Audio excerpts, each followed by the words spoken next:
Hello दोस्तों, आज की वीडियो में आपका स्वागत है। तो हम आज की वीडियो स्टार्ट करेंगे दो विद्वानों की कहानी। तो इस कहानी को हम स्टार्ट करते हैं। एक समय की बात है, एक गांव में एक गुरु रहते थे जिन्हें खबर हो गई कि एक अन्य नगर में एक और विद्वान आए हुए हैं। वे अद्भुत ज्ञान के मालिक थे और आगे बढ़ने के लिए सबकी सहायता कर सकते थे। ये खबर सभी को बहुत पसंद आई और सभी लोग उस नगर में उनसे मिलने के लिए झुकने लगे।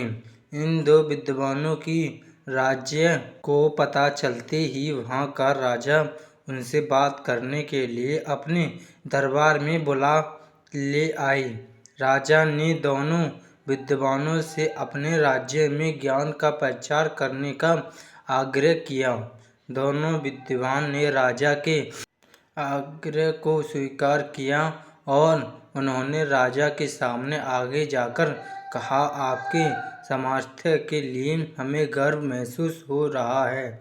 महाराज, हम आपकी सेवा में हमारा सर्वोच्च कर्तव्य मानने के लिए तत्पर हैं। राजा ने खुशी से भरे होठों से कहा, तुम्हें सामान्य भाषा में जनता को समझाओ।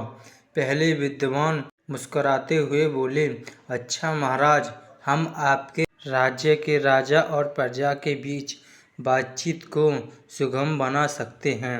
राजा ने आश्चर्यचकित होते हुए कहा, मुझे बिल्कुल आश्चर्य हो रहा है कि तुम कैसे कर सकते हो। यह तो मेरे लिए। दूसरे विद्वान ने मुस्कुराते हुए कहा, महाराज, हम आपके राज्य के लोगों को सामग्री के बिना खाने का ज्ञान दे सकते हैं। राजा ने बहुत ही आश्चर्यचकितता से कहा, मैं ये सचमुच मानने में सक्षम नहीं हूँ। कृपया मुझे बताओ, तुम इस बात को कैसे संभव कर सकते हो। पहले विद्वान ने कहा, महाराज, हम विज्ञान का उपयोग करके एक ऐसा उपकरण बना सकते हैं जिससे हम महाराज की मर्यादा के साथ बातचीत कर सकते हैं। यह उपकरण हमारे बहुत सारे प्रयोगों को सुलभ बना सकता है और आपके ग्रामीणों के बीच सामर्थ्य का निर्माण कर सकता है। दूसरे विद्वान ने कहा, महाराज, हम खाना खाने की जरूरत के बिना एक ऐसा प्रयोग बना सकते हैं जिससे खाने की जगह नहीं होती है। यह उपकरण आपके लोगों के लिए आरामदायक और स्वास्थ्यप्रद होता है। ये सब सुनकर राजा बहुत प्रभावित हो गए और उन्होंने दोनों विद्वानों का स्वागत किया और अपने राज्य में इन उपकरणों का प्रचार कार्य करने के लिए उन्हें सौभाग्य दिया। दोनों विद्वान ने राजा की प्रशंसा करते हुए उनकी सेवा में खुशीपूर्वक काम किया और सभी लोग उन्हें प्रमाणित करते थे।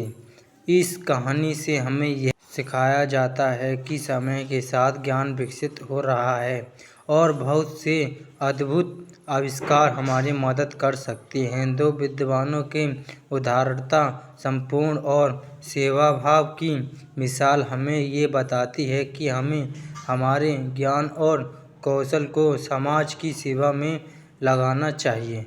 तो दोस्तों, यह थी हमारी आज की कहानी आपको कैसी लगी कमेंट बॉक्स में ज़रूर बताएं। वीडियो को लाइक शेयर करना ना भूलें और चैनल को सब्सक्राइब कर लें ताकि नए नए वीडियोज़ की नोटिफिकेशन आपको मिलती रहे। मिलता हूँ दोस्तों एक ऐसी ही दिल दहला देने वाली कहानी के साथ। तब तक के लिए टाटा बाय बाय।